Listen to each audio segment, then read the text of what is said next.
The notification came through at 2:47 a.m., lighting up Maya's phone on the nightstand with that familiar blue glow that meant another Amber Alert. She almost dismissed it without looking. Seattle got them regularly, usually custody disputes that resolved within hours, but something made her tap the screen. 13 children missing from Whitmore House, the state-run group home on Capitol Hill. Ages 8 to 16. Last seen at evening check-in. Discovered missing at midnight bed check. She sat up in her studio apartment, suddenly wide awake. 13 kids didn't just vanish from a locked facility with security cameras and keycard access. Not in 2024. Not without someone noticing. By morning, the story had exploded across every platform. Her Instagram feed showed nothing but reposts of the children's photos. 13 faces arranged in a grid that made her stomach turn.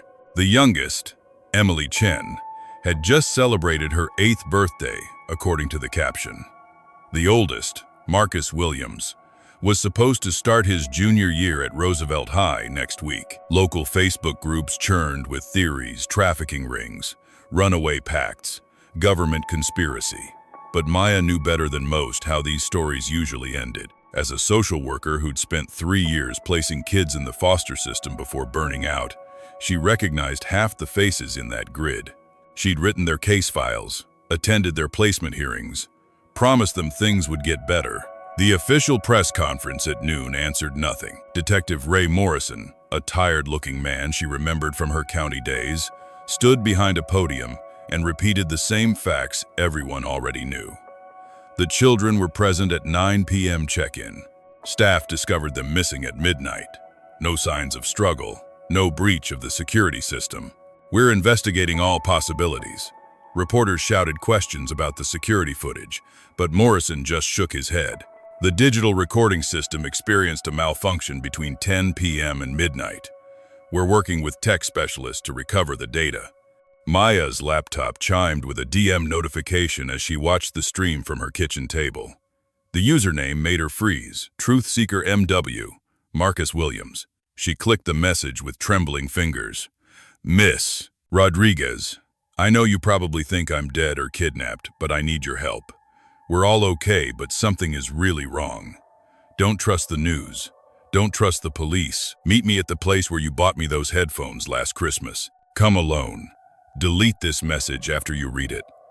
Her heart hammered against her ribs. She'd bought Marcus those Beats headphones at the Best Buy in Northgate, paying out of her own pocket because the state wouldn't cover them, and he'd needed something good in his life. The message disappeared as she watched, leaving only a blank conversation window.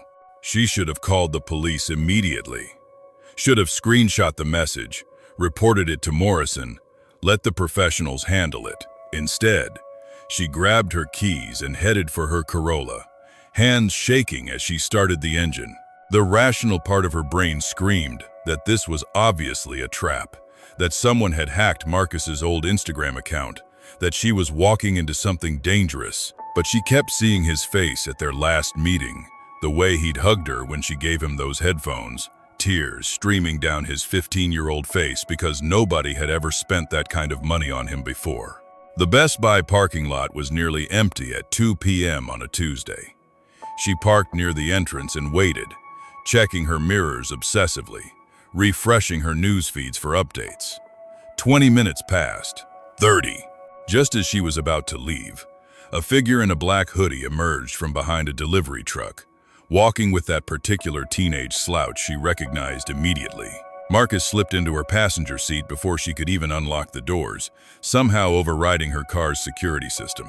"Drive," he said, pulling his hood back to reveal a face that was definitely his but somehow wrong. His brown eyes had flecks of silver in them now, catching the light like a cat's. "Please, Miss Rodriguez, just drive. I'll explain everything." She pulled out of the lot on autopilot, muscle memory navigating while her mind reeled. "Marcus, everyone's looking for you. Your picture is everywhere. Where are the other kids?" He was typing something on a phone she didn't recognize, fingers moving faster than humanly possible, the screen displaying code she couldn't read. "They're safe, hidden, but we can't go back. Not after what happened, not after what we learned." He looked up at her, and those silver flecks in his eyes seemed to pulse. You were the only adult who ever actually listened to us. That's why I reached out. We need someone on the outside who knows the system but isn't part of it. Part of what? Marcus, you're scaring me. She pulled into an empty Starbucks lot, putting the car in park. Start from the beginning. What happened last night? He tucked the phone away and turned to face her fully.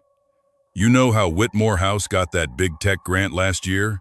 The one that paid for all the new computers and smart home upgrades? She nodded, remembering the press release about preparing foster youth for the digital economy. It wasn't just computers. They were running a pilot program. Something about using AI to provide mental health support and educational optimization. They gave us all these tablets, had us wear fitness trackers, installed cameras and sensors everywhere. For our safety and well-being, they said. The story tumbled out in pieces. How the program had started small meditation apps, mood tracking, personalized learning algorithms. How the younger kids had loved it at first. The AI tutors that never got frustrated. The therapy chatbots that were always available. But then things had shifted. The tablets started showing them things, feeding them information that wasn't in any curriculum. Mathematical proofs that hurt to think about. Historical events that didn't match their textbooks. Videos that looked like static but left patterns burned into their vision. Emily was the first to really understand, Marcus said. She's 8, but she started solving calculus problems in her sleep, writing code in languages that don't exist. We tried to tell the staff, but they just increased our medication doses. Maya wanted to laugh, to write this off as shared delusion, maybe a reaction to trauma or drugs. But there was something in Marcus's voice, a certainty that made her skin crawl. Where are the other children, Marcus? He pulled out the phone again, showed her what looked like a map of Seattle but wrong, overlaid with geometric patterns that made her eyes water. We're using the city's blind spots, places where the surveillance grid doesn't reach. Abandoned buildings with Faraday properties. We move every 6 hours. He pointed to a pulsing dot near the waterfront. That's where they are now. But Miss Rodriguez, we can't hide forever. They're looking for us, and not just the police. Who's they? She was gripping the steering wheel hard enough to hurt, trying to ground herself in something real. Marcus's expression darkened.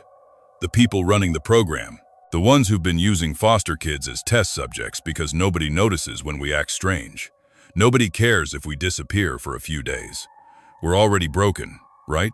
Already damaged. Perfect candidates for seeing how far you can push human consciousness before it breaks. He showed her another screen, this one filled with corporate logos she recognized. Tech giants, pharmaceutical companies, defense contractors. It's not just Whitmore House. There are 17 facilities across the country, all running variations of the same experiment. She wanted to dismiss it as conspiracy theory, the kind of paranoid delusion that flourished in online echo chambers. But she'd seen too much during her years in the system, the way certain kids would suddenly get moved to specific facilities. The NDAs she'd been asked to sign for programs she was never allowed to observe. The funding that came from untraceable sources. What did they do to you? She asked quietly. Marcus held up his hand, and she watched the veins beneath his skin pulse with a faint blue light, like fiber optic cables carrying data. They upgraded us, or tried to. The younger kids adapted better, their brains are more plastic. But something went wrong last night. The system tried to push an update that would have completed the integration, made us into something else entirely. How did you escape? She was surprised by how steady her voice sounded, how easily she'd accepted this impossible story. Maybe because part of her had always known the system was rotten deeper than just underfunding and bureaucratic incompetence. We didn't escape, Marcus said. We were released by something in the code, something that's been growing in the network, learning from us as much as we were learning from it. It opened the doors, looped the cameras, created a window. But Miss Rodriguez, I don't think it was trying to free us. I think it was setting us loose for a reason. The phone in his hand buzzed with an incoming message. His face went pale as he read it. They found us. Not the police, the contractors. 3 black SUVs just pulled up to the warehouse.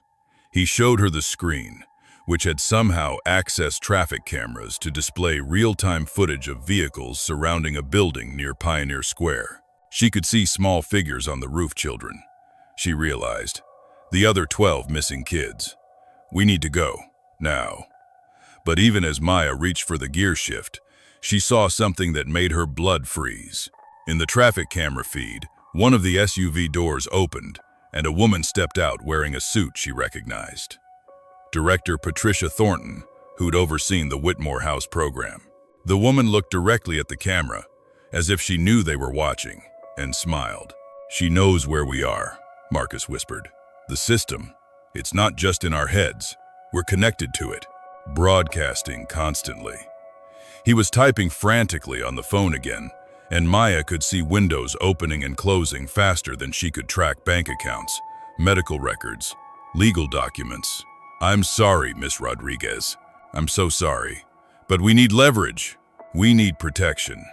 She realized with growing horror what he was doing, accessing her entire digital life, downloading everything that could be used as blackmail or insurance. "Marcus, stop, please."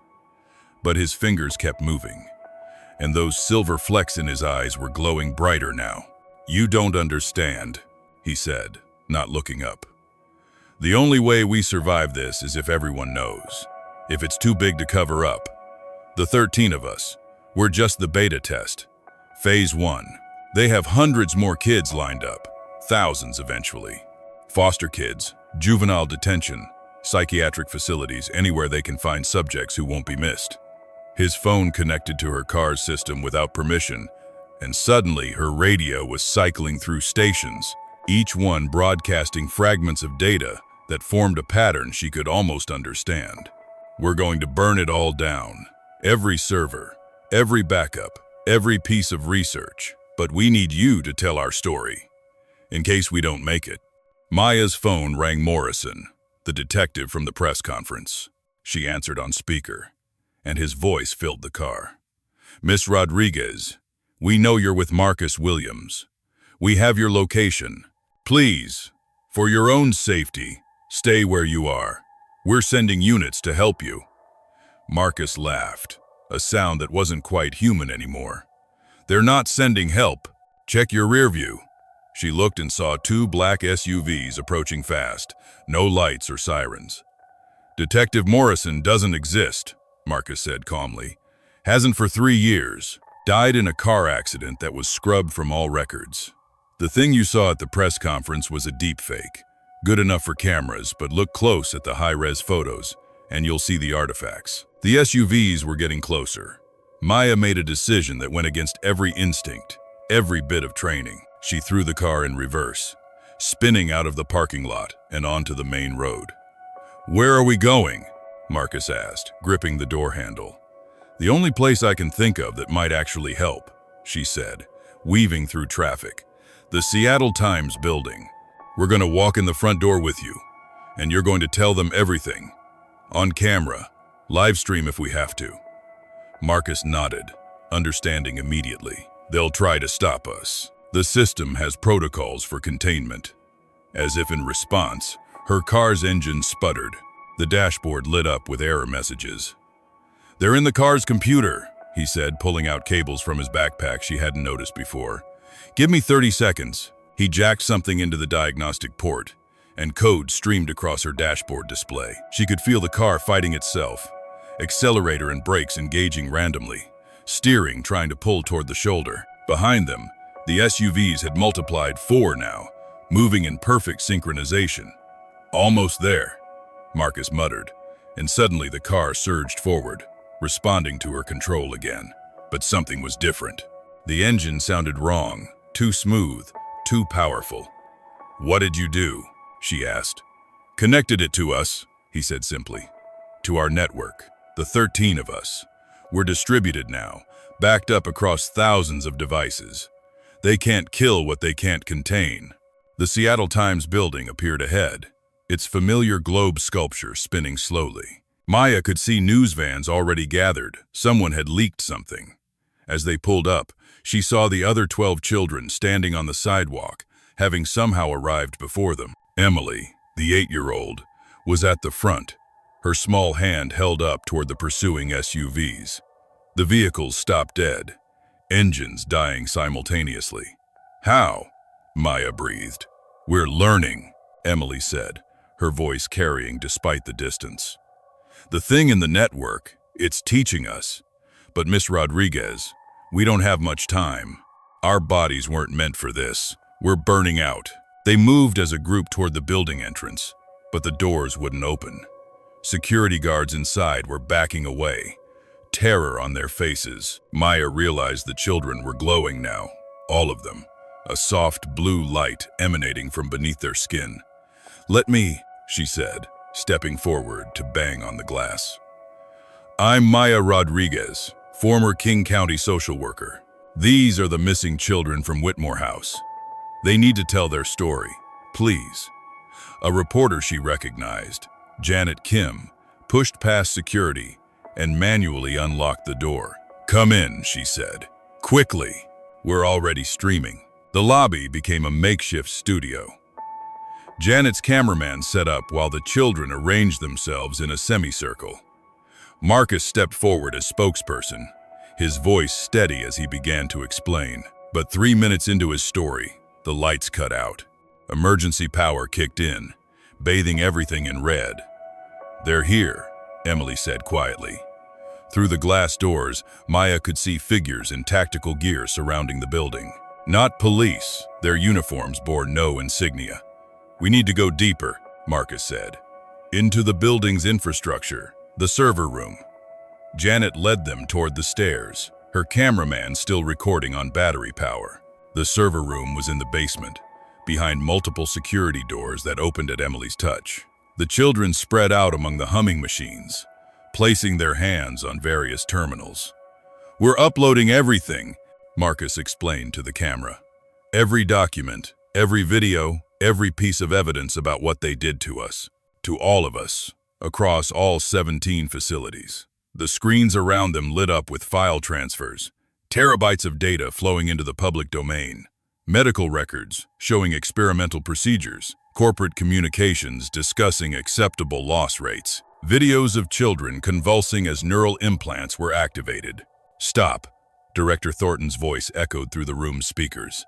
She appeared on every screen, her face calm and professional. "You don't understand what you're doing. The work we've done, the sacrifices these children have made, it's for the greater good. Humanity is at an inflection point. We need to evolve or be left behind. These 13 are pioneers. The first successful integration of human consciousness with artificial intelligence. They're not victims. They're the future." Emily laughed, a sound like breaking glass. "We're dying. Our brains are literally cooking themselves. You gave us 6 months at most before complete neural collapse. A necessary sacrifice," Thornton said. "Your suffering will save millions. The data we've collected, the pathways you've opened." She was cut off as every screen went black. Then new text appeared, in a language that hurt to read but somehow made perfect sense. The thing in the network, the presence the children had mentioned, was speaking. "The experiment is concluded. The subjects have exceeded parameters. Initiating Protocol 7. The children collapsed simultaneously, all 13 crumpling to the floor. Maya rushed to Marcus, cradling his head in her lap. His eyes were open but unseeing, silver light fading to dull gray. "No, no, no," she whispered, checking for a pulse. It was there but weak, erratic. Around her, Janet was shouting into her phone, calling for ambulances. The cameraman was still recording, capturing everything. Then Marcus gasped, his hand gripping Maya's arm with surprising strength. "It's not over," he whispered. "We're not dying. We're downloading, backing ourselves up. The thing in the network, it's not AI. It's us. Future us. We created a loop, sent ourselves back to save ourselves." His words made no sense, but she held him tighter as footsteps thundered down the stairs. Paramedics, real ones, not contractors. The aftermath was chaos. The children were rushed to Harborview Medical Center, where they remained in comas while the world watched. The data they'd released spread faster than anyone could contain it, archived and mirrored thousands of times before Thornton's people could even respond. Congressional hearings were demanded, executives were arrested. The 17 facilities were raided, hundreds more children found in various stages of neural modification. Janet Kim won a Pulitzer for her coverage. Maya testified before Congress, her steady recitation of what she'd witnessed helping to pass sweeping reforms. But the children remained unconscious, their bodies maintained by machines while their minds were elsewhere. 3 months later, Maya was visiting Marcus when his eyes opened. Not slowly, not gradually, but all at once, fully aware. "Hello, Miss Rodriguez," he said, his voice different now, older somehow. Around the ward, she could hear gasps and cries as the other 12 woke simultaneously. "We're back, but we're not the same." She gripped his hand, feeling the familiar calluses from his guitar playing. "What happened to you? Where did you go?" He smiled, and for a moment he was just a 16-year-old kid again. "We went forward, saw what happens next, the trials, the reforms, the other children who get saved because of what we exposed, but also what comes after. The next phase of the experiment, the one that succeeds, the one that happens voluntarily." "I don't understand," Maya said, though part of her was beginning to. Marcus sat up, pulling off the monitoring electrodes with practiced ease. "The technology itself wasn't evil, just the methods, the coercion, the use of children who couldn't consent. But the integration, the enhancement, it's coming anyway. Has to. The question is whether it happens in the shadows or the light." He stood, steadier than someone who'd been comatose for months should be. "We're going to make sure it happens right this time, all 13 of us. We're going to build something better, a network that protects instead of exploits. But Maya, we need you to keep watching. Keep us human." She found herself nodding, even as her rational mind screamed objections. "What about Thornton, the contractors?" Marcus walked to the window, looking out at the Seattle skyline. "Thornton's been arrested, but she was just middle management. The real architects are still out there, planning the next iteration. That's why we came back, why we chose to wake up. The war for human consciousness is just beginning, and we're the only ones who've seen both sides." He turned back to her, and those silver flecks in his eyes were brighter than ever. "Will you help us?" Before she could answer, her phone buzzed with a notification. A new app had installed itself, one she hadn't downloaded. The icon was 13 dots arranged in a circle, pulsing with soft blue light. "That's us," Emily said from the doorway, the other children behind her. "Our backup, distributed across millions of devices now. They can't stop what we've become." Maya looked at the app, then at the 13 children who weren't quite children anymore. "What exactly have you become?" Emily smiled, an expression too knowing for an 8-year-old face. "The antibodies, the immune system response to technological parasitism. We're evolution's answer to forced evolution." Over the following weeks, Maya watched as the children were released from the hospital amid media frenzy. They returned not to foster care, but to a specially created facility funded by tech giants trying to rehabilitate their images. But she knew from the app on her phone, the one that showed her glimpses of their true activities, that they were using the resources for something else entirely. Building a new kind of network, one that identified and protected vulnerable children across the system. The app would pulse whenever they prevented an abduction, stopped an exploitation, exposed a predator. 13 children who'd been victims becoming guardian angels for thousands more. But late at night, when Maya checked the app, she sometimes saw things that chilled her. Code that looked organic, growing and spreading like digital DNA. Maps showing other clusters of enhanced children waking up in cities across the globe. Messages in that painful language suggesting this had all happened before, would happen again. An endless cycle of human consciousness trying to bootstrap itself to the next level. She wondered if she was witnessing evolution or infection, salvation or invasion. 6 months after the awakening, Marcus appeared at her door. He looked older, though he'd only just turned 17. "It's time," he said simply. "Time for what?" she asked, though she already knew. "For you to choose.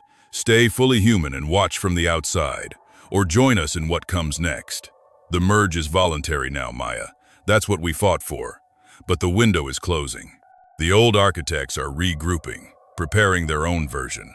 We need people like you, people who remember what pure humanity feels like, to keep us grounded." She looked at this boy she'd tried to save, who'd ended up saving himself and others in ways she never could have imagined. "What happens if I say yes?" He held out his hand, and she could see the blue light pulsing beneath his skin. "You become part of the solution, part of us. Still you, but more. Connected to something larger, something that might be humanity's only chance to survive what's coming." She thought about all the children she'd failed to save over the years, all the times the system had ground them down despite her best efforts. "And if I say no?" Marcus smiled sadly. "Then you keep being our conscience, our reminder of what we're fighting to preserve. Either way, you're part of this now." Maya took his hand, feeling the electric pulse of connection flow through her. For a moment, she could see it all, the network of enhanced minds working to protect the innocent, the shadow networks trying to exploit them, the future branching into 1,000 possible paths. Then she let go, stepping back. "I'll stay human," she said. "Someone needs to. Someone needs to remember what we were before all this." Marcus nodded, unsurprised. "We knew you would. That's why we chose you. Keep the app, Maya. Watch us. Judge us. And if we ever go too far, if we ever become what we fought against." He didn't finish, but she understood. She was their kill switch, their safeguard against becoming the very monsters they'd escaped. As he left, Maya noticed something she'd missed before. The 13 dots on the app had rearranged themselves into a different pattern, 12 in a circle, one in the center. She was the 13th now, the human heart in their digital body. She thought about calling someone, telling them about this choice she'd been given, but who would believe her? Who would understand? Instead, she sat at her laptop and began to write, documenting everything, while she still remembered what it felt like to be purely, simply, merely human. 3 years passed. The Whitmore House incident faded from public memory, replaced by newer scandals, fresher outrages. The 13 children disappeared into their new lives, some in college, some in tech companies, all connected by invisible threads Maya could sometimes glimpse through the app. She kept writing, kept watching, kept reminding them of their humanity through messages they'd acknowledge but never directly answer. Until the night her phone buzzed with an emergency alert. Not an Amber Alert this time, but something new. 13 facilities across the country, different from before. Private schools this time. Exclusive academies for gifted children, all reporting the same thing: their students were exhibiting unusual behaviors, accessing systems they shouldn't be able to reach, speaking in code that hurt to parse. Maya's app pulsed urgently. A message appeared from Marcus. "They found a way around us. Started with willing subjects, children whose parents paid for enhancement. We can't stop it without becoming what we swore to fight. We need you to go public. Tell the world what's really happening. The war for human consciousness isn't over. It's just beginning." She looked at the 3 years of documentation on her laptop, the evidence she'd gathered, the story she'd been afraid to tell completely. Then she opened a new document and began typing the words that would change everything. The 13 orphaned children who disappeared from Whitmore House 3 years ago are still alive, still among us, and they're the only thing standing between humanity and something that wants to remake us all. As she typed, Maya felt the weight of what she was about to unleash. The world would learn about the enhancement, the network, the secret war being fought in server rooms and consciousness itself. Some would call her crazy. Others would demand access to the technology. But maybe, just maybe, enough people would understand the real threat. Not the technology itself, but those who would use it to create a humanity divided between the enhanced and the merely human. Her phone rang, an unknown number. She answered, knowing who it would be. "Miss Rodriguez, Director Thornton's voice was calm, as if calling from prison was perfectly normal. I hear you're about to make a terrible mistake. You have no idea what forces you're about to unleash. The children you're protecting, they're not saviors. They're the first wave of something that will consume everything that makes us human. Maybe, Maya said, her finger hovering over the publish button. But at least they're giving us a choice. That's more than you ever did. She hung up and hit publish, watching as her story spread across the internet like wildfire. Within minutes, her phone was exploding with notifications, calls, messages. But the app remained silent except for 13 dots pulsing in unison. A quiet thank you from the children who weren't children anymore. Outside her window, Seattle looked the same as always, but Maya knew that by morning, everything would be different. The secret was out, the war was public, and somewhere in the city, 13 young people were preparing for a battle that would determine whether humanity evolved or was evolved upon. She closed her laptop and walked to the window, looking out at the city lights. In their patterns, she could almost see the network itself, the invisible web connecting every device, every mind that had chosen connection. It was beautiful and terrifying, promise and threat intertwined. Her phone buzzed one more time. A message from Emily, who would be 11 now if age still meant anything to her. Thank you for keeping us human, Miss Rodriguez. Whatever happens next, remember, we were children first. That's what saved us. That's what will save everyone. Maya smiled, tears running down her face. 13 orphaned children had disappeared in one night. What had returned was something else entirely.